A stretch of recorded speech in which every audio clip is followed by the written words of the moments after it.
नमस्कार। उम्मीद है आप लोग स्वस्थ और आनंद होंगे। लग रहा है अपने प्रधान सेवक साहब के दिन आजकल सच में थोड़े गड़बड़ चल रहे हैं।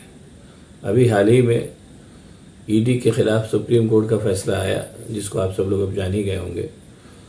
और उसके जस्ट बाद 11 जुलाई को सुप्रीम कोर्ट में एक दूसरा मुकदमा आया, जिसमें धारा 370 जो कश्मीर की धारा है उसकी संवैधानिकता को लेकर के एक सुनवाई शुरू हुई। सुनवाई शुरू हो इसके पहले केंद्र सरकार ने एक हलफनामा दिया और उसमें सुप्रीम कोर्ट से प्रार्थना की कि इस मुकदमे पर सुनवाई करने के पहले आप ये सोच लीजिए कि कश्मीर की स्थितियां कितनी विकट थी और हमने इन 3 सालों में कितना उनको सुधारने की कोशिश की है। इस हलफनामे को सुप्रीम कोर्ट ने तत्काल रिजेक्ट कर दिया और कहा कि हमको आपने वहाँ क्या किया है क्या नहीं किया है इससे कोई मतलब नहीं, ये हमारा विचार अधिकार क्षेत्र नहीं है।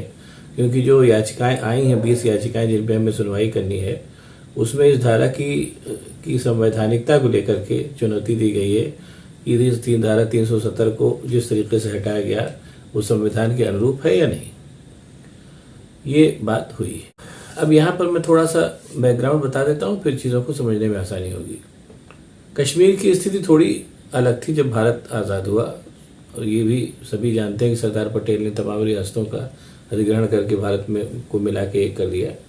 लेकिन कश्मीर की स्थिति थोड़ी अलग थी, क्योंकि वहाँ के जो राजा थे हरि सिंह, वो बड़े अनिश्चय में थे और अनिश्चय के फलस्वरूप कश्मीर का भारत में मिले या पाकिस्तान में इसको लेकर के देर हो गई। उस देर के फलस्वरूप नतीजा है कि कश्मीर का करीब 1/3 हिस्सा पाकिस्तान के कब्जे में चला गया और बाकी हिस्सा हरि सिंह के देर करने की वजह से भारत में उसका विलय हुआ, और लेकिन वो उसमें थोड़ी सी देर हो गई। कश्मीर में उस समय 3 स्थितियां थी जो जिसको लेकर के बहस चल रही थी। एक तो स्थिति ये थी कि जो कश्मीर का जो राज्य था उसकी अधिकांश जनता मुसलमान थी, लेकिन एक राजा हिंदू था। दूसरी चीज़ एक इंडिपेंडेंट एक तरीके का आंदोलन सा शेख अब्दुल्ला अलग से चला रहे थे, जिसमें जम्मू कश्मीर को एकदम स्वतंत्र राज्य बनाने की बात की जा रही थी।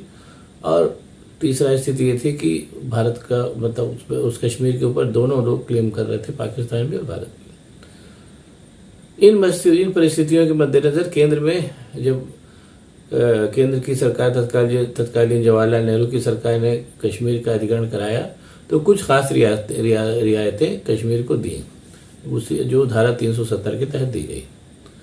और जवाहरलाल नेहरू ने उस समय कहा कि ये धारा 370 को लेकर बहुत परेशानी होने की जरूरत नहीं है, ये चीज़ें धीरे धीरे घिसते अपने आप खत्म हो जाएंगी। बाद में इंदिरा गांधी ने अपने समय में धीरे धीरे कश्मीर करके और शेख अब्दुल्ला को लंबे समय तक जेल भेज करके धारा 370 के जो तमाम स्पेशल प्रावधान थे उनको एक तरीके से ख़त्म कर दिया और जम्मू कश्मीर भारत का एक तरीके से अभिन्न राज्य हो गया।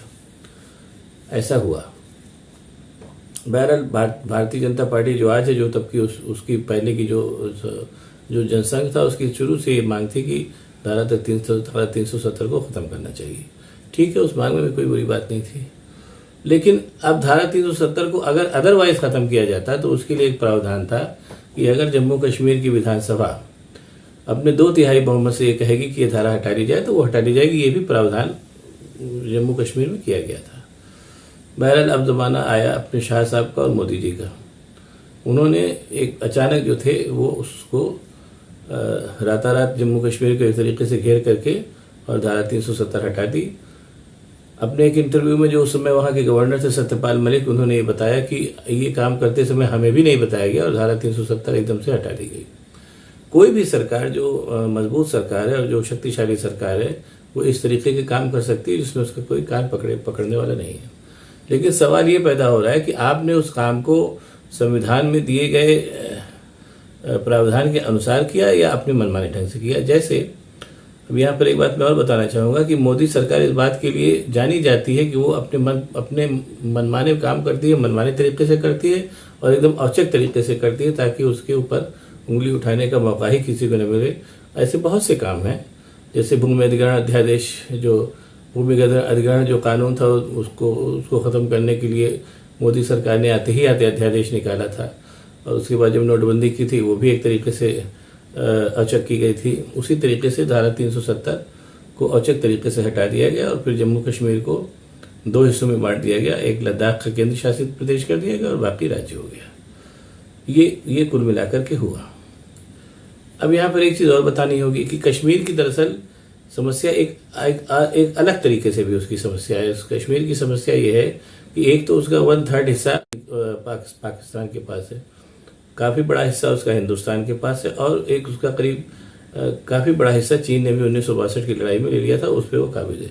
यानी उसकी मूल ये समस्या ये है कि कश्मीर 3 हिस्सों में बटा हुआ है, जिसका एक बड़ा हिस्सा हमारे पास है, एक पाकिस्तान के पास है, एक छोटा हिस्सा चीन के पास है। बेसिक समस्या है कश्मीर की कि कैसे इस पूरे मामले का एकीकरण किया जाए। बाकी जो हिस्सा हमारे पास है वो तो हमारे पास है ही, और जो धारा 370 को हटाया गया उसमें भी और कुछ खास नहीं हुआ। जो जितना कश्मीर हमारे पास था, हमारे पास उतना ही कश्मीर रहा, बस ये कि कह दिया गया भाई धारा 370 हट गई, उसके बाद जो कुछ हुआ वो तो सब आपके सामने। इसी की चीज़ को लेकर के सुप्रीम कोर्ट ने कहा कि हमको इससे कोई मतलब नहीं है कि आपने क्या किया वहाँ 3 साल में, हमको केवल ये देखना है कि धारा 370 जिस तरीके से हटाई गई वो संविधान के अनुरूप था या आपने अपने मनमाने तरीके से किया, ये एक बात है, और हमको केवल ये देखना है। अब इसमें एक चीज़ और हुई साथ ही साथ कि ये जो इस मसले पर सुनवाई जो है 2 अगस्त से रोज़ाना होगी, जैसे राम मंदिर मामले में हुई थी, और ये जो पीठ बनाई गई इसको सुनने के लिए, इस पीठ की अध्यक्षता CJI चंद्रचूड़ साहब खुद करेंगे। इसको लेकर के बड़ी घबराहट सी अब सत्ता पक्ष में है कि अगर कहीं इस मसले पर भी उसी तरीके का निर्णय आ गया जैसे ED के मामले में आया था, तो आइन चुनाव के समय भाजपा सरकार की और ज़्यादा किरकिरी होगी। इसी को लेकर के दांव चला था भाजपा सरकार ने कि उन्होंने सुप्रीम कोर्ट के सामने हलफनामा दिया कि साहब आप कश्मीर की विशेष स्थिति के मद्देनज़र संविधान के सामने को लेकर के जो याचिकाएं आपके सामने दी गई हैं उन पर इस लिहाज से भी गौर करें कि उसकी सुनवाई के समय कि कश्मीर की जो विशेष स्थिति है उसके चलते अगर हो तो उस चीज़ को विशेष करके सुनवाई में ध्यान में रखा जाए। ये हलफनामा उन्होंने दायर किया केंद्र सरकार ने, जिसको सुप्रीम कोर्ट ने रिजेक्ट कर दिया और कहा, जैसे मैंने कहा कि हमको आपने क्या किया क्या नहीं किया इससे कोई लेना नहीं, हमारा काम केवल ये इस बात को देखना है कि आपने ये जो धारा 370 हटाने का काम है इसको संविधान में दिए गए निर्देशों के हिसाब से किया या अपने मनमाने ढंग से किया, ये कुल मिला के मामला है। और जैसा दिख रहा है अगर कहीं ये ऐसे ही सुप्रीम कोर्ट की जो चंद्रचूड़ साहब की जो पीठ है वो इसमें सुनवाई अगर 2 अगस्त से करेगी और उसमें भी फैसला अगर खिलाफी आ जाता है तो ये देखना बड़ा मतलब भारतीय जनता पार्टी के लिए चुनाव के समय एक दूसरा गंभीर सांघातिक आघात होगा जो उनके चुनाव पर निश्चित रूप से पर असर डालेगा। और कुछ खास नहीं होगा, ऐसे मसलों में कुछ खास होता भी नहीं, लेकिन अगर भाई कश्मीर हमारा हिस्सा है वो है, उस पर कोई सवालिया निशान नहीं। धारा 370 चाहे जैसे हटाइए उस पर तो सुप्रीम कोर्ट तय करेगा। लेकिन अगर ये तय होकर के सामने आया कि धारा 370 को हटाने का काम मनमाने तरीके से किया गया तो ये एक तरीके से केंद्र सरकार की ऐन चुनाव के पहले और भारी किरकिरी होगी, जो चुनाव के समय भारतीय जनता पार्टी की और मोदी सरकार की जो जीत है उसके ऊपर एक संभावित जीत या हार है उसके ऊपर अपना असर डालेगी, ये इतना तय है।